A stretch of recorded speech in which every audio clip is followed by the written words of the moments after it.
สบายดีบรรดาทานตอนนี้ป้าดับหยินอยู่แถวสีเมืองเลยว่าจะพามาเบิ่งบรรยากาศแถวสีเมืองเห็นบ่อยู่ด้านหน้าเฮานี่มีการก่อสร้างตึกอยู่บ่นั่น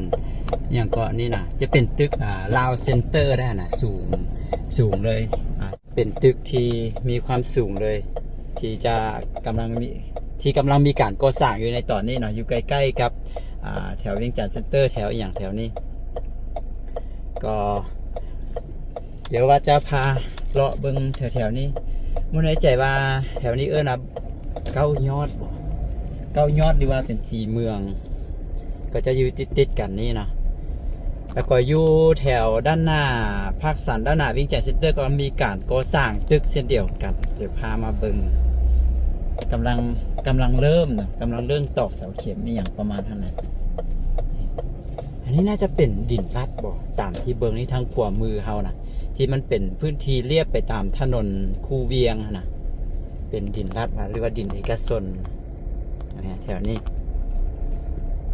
เบิ่งบ้านเนี่ยบ้านสีเมืองเนาะเป็นบ้านสีเมืองแถวนี้ก็จะเป็นบ้านสีเมืองบ้านเก้ายอดก็จะอยู่ติดกันแถวนี้บ่เคยผู้ชว่าบ่เคยขี่รถเลาะเข้ามาแถวในฮอนนี้สักบาทเถื่อ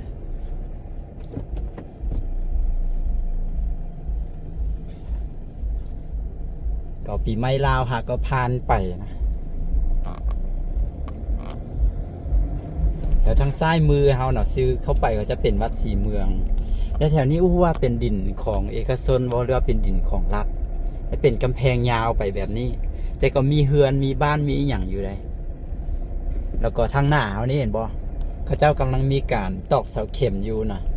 ปาราดินบ่ฮู้ว่าเป็นโครงการอีหยังโตที่อันอยู่บ่นั่นอีหยังก็ห้องหมอ15 เมษายนว่าอย่างที่ว่าเมื่อกี้เนี่ยบอลเราเริ่มต้นถ่ายวิดีโออันนั้นฮู้ว่าเป็นโครงการของลาวเซ็นเตอร์เนาะ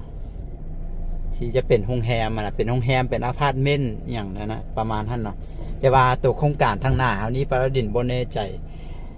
คิดว่าจะมีข้อมูลของโครงการติดอยู่เป็นป้ายเป็นอย่างติดอยู่ตามนี้ปาราดินลองขี่รถบนเบิ่งแล้วนะบ่เห็นมีป้ายมีอย่างก็เลยบ่ฮู้ว่าจะเป็นโครงการอย่างในกำลังเริ่มตอกเสาเข็มนี่เขาเจ้าเบื้องฟากพุ่นเบื้องฟากที่ทางภาคสันทางวิงจันทร์เซ็นเตอร์เขาเจ้าก็เอาสังกะสีเอาอย่างอ้อมหมดแล้วนะแล้วก็กำลังลงเสาเข็มกำลังเริ่มลงเสาเข็มก็น่าจะเป็นตึกใหญ่ตึกสูงเลยแหละตามเบื้องนี้แต่ก่อนท่านจะเป็นแต่ก่อนท่านเป็นสถาบันสื่อมวลชนและวัฒนธรรมกระทรวงแถลงข่าววัฒนธรรมและการท่องเที่ยวเป็นพื้นที่ของรัฐแท้เนาะเนี่ยเป็นพื้นที่ของรัฐ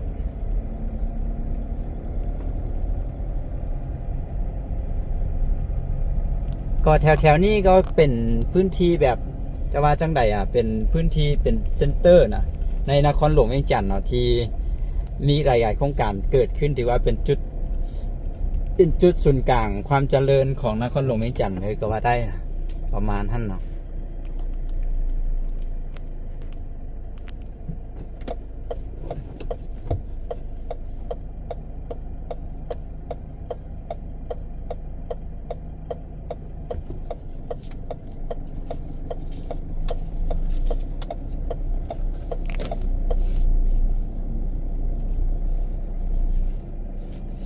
นี่เป็นด้านหน้า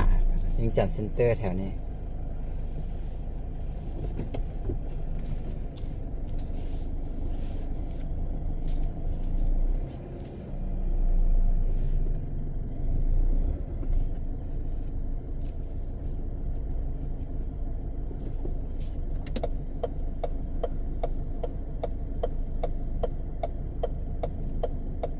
หลังจากปีใหม่ลาวผ่านไปตอนนี้ก็ของล่าห้องการนี่อย่างต่างๆก็เริ่มเข้าสู่ภาวะปกตินะเริ่มกลับมาเฮ็ดเวียกเป็นปกติแต่ว่าบางห้องการก็อาจจะพักเวียกไปจนฮอดมื้อวันจันทร์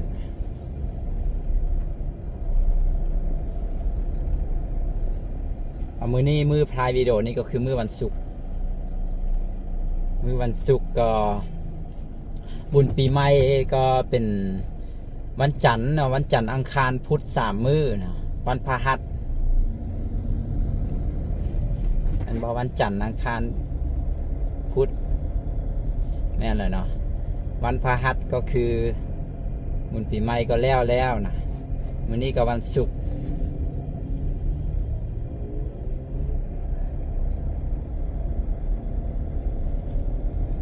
หลายคนก็น่าจะพักยาวไปเลยเนาะจะก็ไปเฮ็ดเวียกต่อในมือพุ่นแหละมือวันจันทร์เลยอย่างนี้นี่เอามาทางหน้า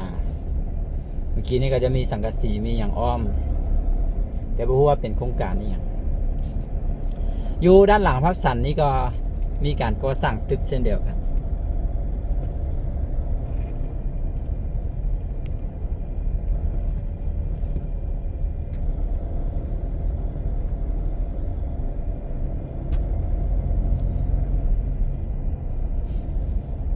ในอนาคตเพิ่นต้องขยายเส้นทางนี่แหละแต่ว่าบ่ฮู้ว่าเพิ่นสิเอาต้นไม้นี่ออกหรือบ่นะต้นไม้นี่งามแฮงเพราะเห็นว่าจะเป็นพื้นที่ว่างเปล่านะทางขวามือเฮานะเลยต้นไม้ไปนะเพราะว่าเส้นนี้ให้ได้รถติดขนาดเลยถ้าเป็นแบบคนเที่ยวหลายแล้วก็มันด้านหน้าห้างต่างๆเดสนะคนก็เลยว่าหลายเนี่ยเห็นว่าตึกอันนี้จะเป็นตึกลาวเซ็นเตอร์เนาะตึกของจะเป็นตึกโรงแรมคอนโดอพาร์ตเมนต์ประมาณนั้น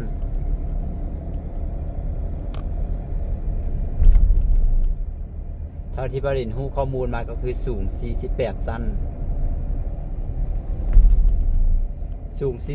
สั้นหรือว่าความสูง148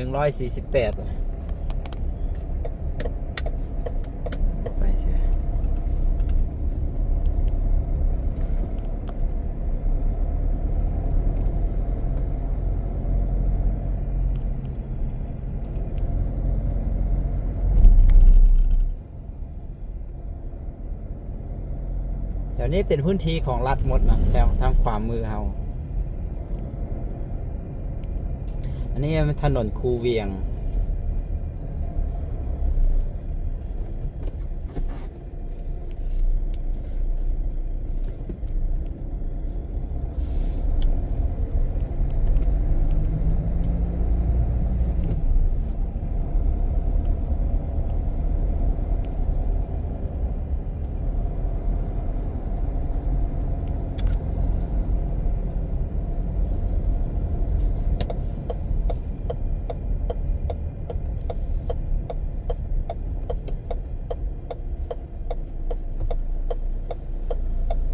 เดี๋ยวจะขึ้นไปที่103นะไปที่พลทัน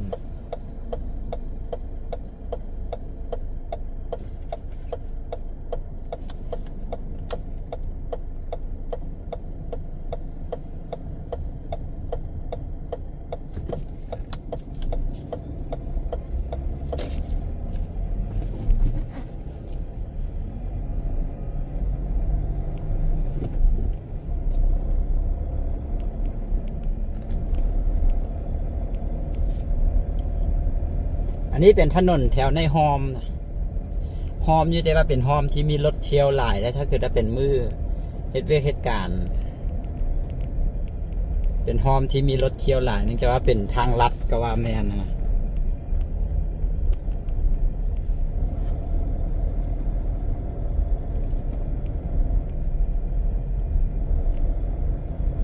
ขึ้นไปก็ไปซอดไซแอนแถวตลาดสะพานทอง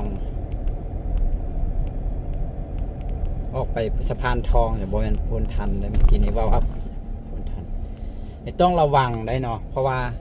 มีสีแยกอยู่ในฮอมนี่หลาย เชื่อแล้วพี่น้องของปาตตินก็มาเกิดอุบัติเหตุตำกันอยู่เส้นนี้แหละมันจะมีฮอมแบบตัดกันเป็นสีแยกหลายเลยนะแต่ว่ามือเหตุการณ์เนี่ยจะนะมือปกตินี่ก็คือ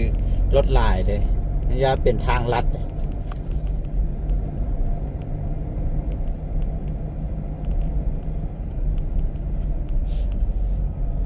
อันนี้ก็เป็นบ้านสะพานทอง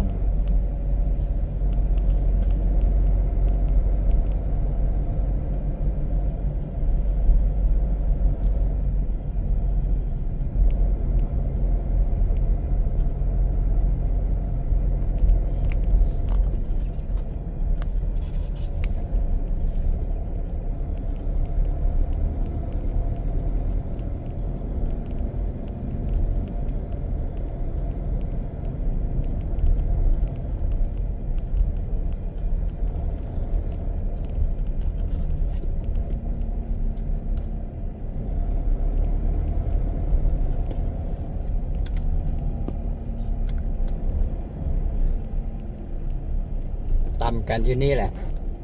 ที่ว่าพี่น้องปลาดาวดิน มันเป็นสีแยกอยู่นี่นะ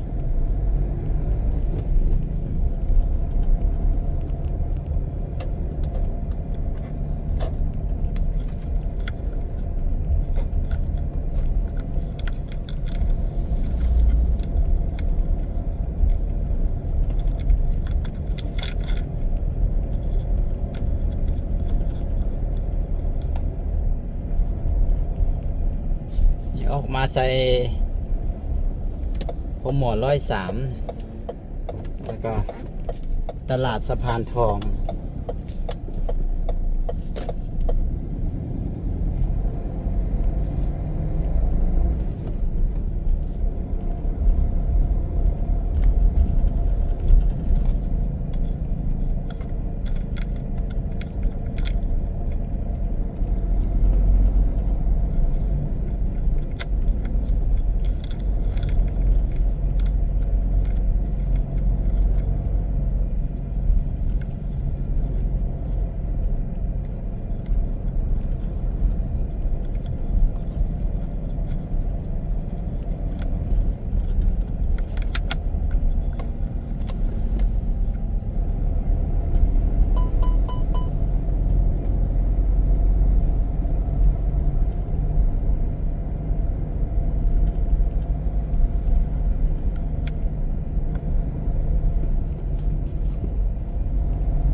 สิลงไปที่พลปลาเป้านะ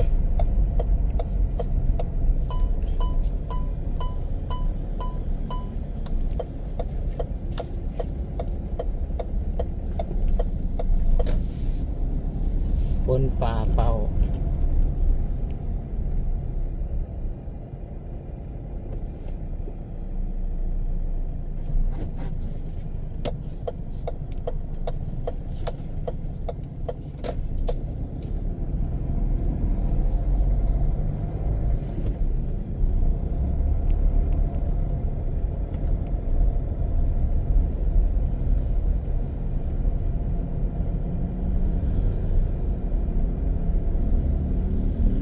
พื้นที่ของห้องหมอ103ก็กว้างใหญ่แล้วนี่กำแพงสีขาวทางซ้ายมือเป็นพื้นที่ของห้องหมอ103ทั้งหมดเลยยาวลงมาฮอดลุมนี่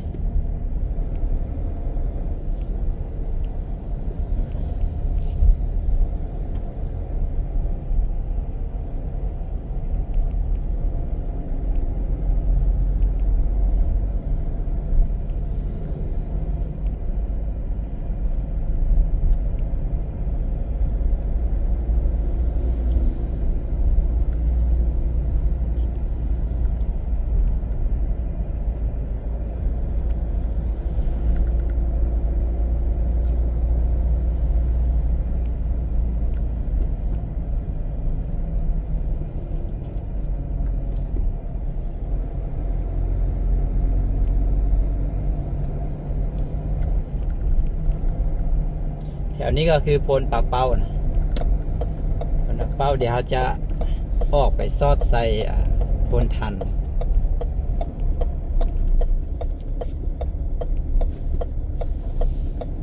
ยังเงียบเหงาอยู่เลยนะมื้อนี้ห้านค้าอย่างต่างๆนานาก็ยังปิดอยู่เลยหลังจากปีใหม่มาก็น่าจะวันจันทร์ผู้ใดตามที่ได้ว่ามาเนาะห้านค้าอย่างต่างๆจึงจะกลับมาเปิดเป็นปกติเนาะว่าปีใหม่ลาวก็คือแล้วไปมื้อวันพุธแล้วไปมื้อวันพุธวันพฤหัสมื้อนี้วันศุกร์ก็หลายคนก็ไปต่างขอกต่างแข่งก็อาจจะยังบ่ทันมาเทื่อก็มีเนาะห้องล่างห้องการหลายๆห้องล่างห้องการก็อาจจะพักยาวเลยบางคนก็อาจจะลาไปเลยสินะขอลาต่อเลย2 มื้อจังซี่2 มื้อก็บวกใส่เสาร์อาทิตย์นำก็โอ้ถือว่าพักยาวเลยได้เนาะ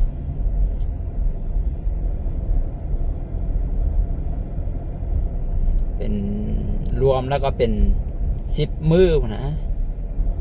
อาจจะพักมาตั้งแต่มื้อวันที่11 12แถวนี้ก็เจ้ามีโรงงานได้เนี่ย อันนี้ก็จะคือคลื่นเนาะแต่ว่ารู้สึกว่าโรงงานก็น่าจะอันนั้นโรงงานน่าจะเป็นโรงงานตัดเย็บหมดหรือว่าโรงงานนี่อย่างก็บ่แน่ใจแต่ว่าช่วงที่เขาเจ้าเลิกโรงงานน่ะคนจะหลายๆแต่เงียบเหงาขนาดเลยตอนนี้ห้างค้าอหย่างก็ปิดหมดเลย ยังบ่ทันกลับมาเปิดพักปีใหม่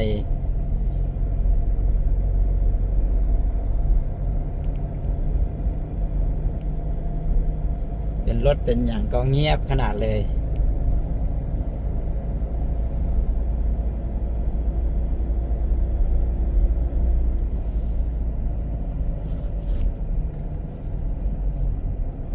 บ้านโพนทันมัน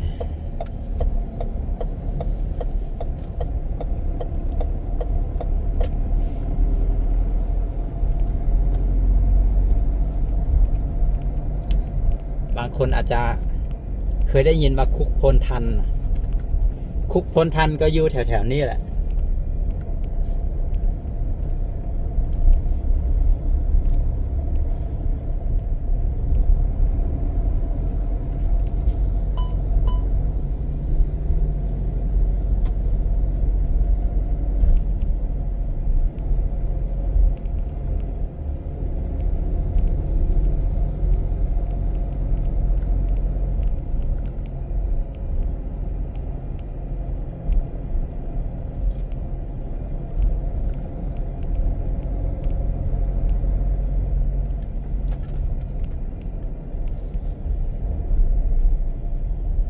ทางซ้ายมือนี่บอกคุกโพนทันหรือว่าโบแมน